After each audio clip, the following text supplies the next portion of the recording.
Assalamualaikum warahmatullahi wabarakatuh. Nama saya Fadil Afif bin Muhammad Fadli, Kad Matrik 04 DM17F 2004. Pada mulanya saya ingin berterima kasih kepada penyelia projek saya, Puan Aspalela binti Awang. Pada hari ini saya ingin membentangkan projek 1 kod kursus DJJ 5141 yang bertajuk Pintu Alaf 20. Bahagian yang diambil adalah bab 3, metodologi kajian. 3.1 Pengenalan bab. Metodologi kajian merujuk kaedah yang paling sesuai untuk menjalankan penyelidikan dan menentukan tata cara yang efektif bagi menjawab permasalahan kajian. Bab ini merangkumi pengenalan bab, reka bentuk kajian, kaedah pengumpulan data, instrumen kajian, kaedah analisis data, dan rumusan bab.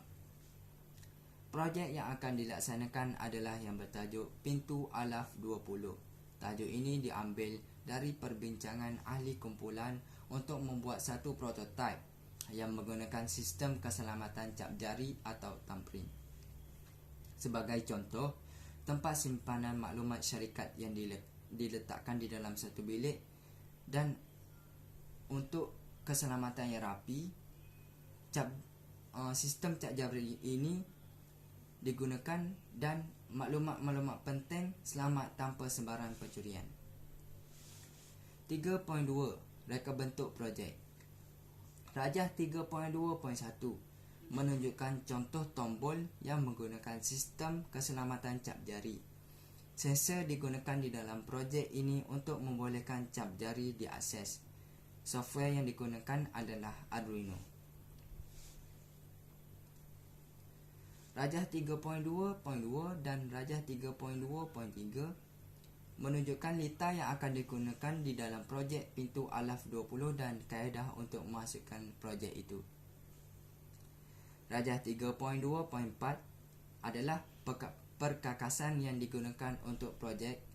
Yang pertama adalah papan Arduino jenis Uno, Adafruit FPM10A, sensor cap jari optik, string LCD I2C, dan untuk versi kedua projek pad kekunci menggunakan 4x4. 3.3 Kaedah pengumpulan data. 3.3.1 adalah perancangan projek 2. Ini adalah catakan.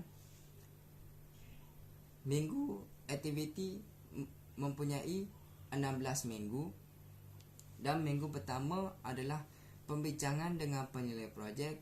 Minggu kedua adalah penyediaan plan projek. Minggu ketiga dan keempat adalah penyediaan bahan-bahan projek. Minggu kelima hingga minggu ke-14 projek 2 dihasilkan. Minggu ke-15 penilai projek memeriksa projek sebelum dibentangkan, dan minggu ke-16 pembentangan dilakukan. 3.3.2 Pengumpulan data. Peringkat kedua ialah peringkat pengumpulan data. Pada peringkat ini, analisis dibuat berdasarkan maklumat berkaitan dengan tajuk. Data dikumpul dan mempelajari sedikit sebanyak tentang sistem memprogram Arduino dan perisian serta kaedah yang akan digunakan dalam mikropemprosesan. Maklumat mengenai cara menggunakannya dan lakaran setiap antaramuka interface dititik berat dalam pencarian maklumat. Kebanyakan maklumat diperolehi melalui bahan bacaan seperti internet, jurnal serta buku. 3.3.3 Melakar lakaran paparan antaramuka dan aplikasi projek. Proses yang paling penting sebelum memulakan projek ini ialah menentukan gambar paparan yang sesuai atau interface dengan aplikasi projek yang akan dimaklumkan. Lakaran paparan yang akan digunakan perlu menepati ciri-ciri berikut. Yang pertama, Rajah 3.3.1 menunjukkan latar belakang yang memudahkan beroperasi dengan baik. Yang kedua, fungsi paparan yang menepati keperluan dan konsep projek seperti Rajah 3.3.2. Yang ketiga, komponen sistem yang digunakan mudah beroperasi dan tidak memeningkan para pengguna. Rajah 3.3.1 adalah papan Arduino. Papan Arduino yang digunakan tidak terlalu besar dan memudahkan urusan pembinaan projek. Rajah 3.3.4 adalah Adafruit FPM10A sensor cap jari optik. Sensor mempunyai banyak jenis dan perlu dipilih sensor yang sesuai untuk digunakan di dalam projek. Rajah 3.3.5 adalah pad kekunci 4x4. Pada kekunci pad kekunci haruslah sesuai dengan projek yang akan digunakan. Seterusnya 3.3.4 membuat uji kaji pada projek troubleshooting. Membuat uji kaji terhadap projek yang telah dibina.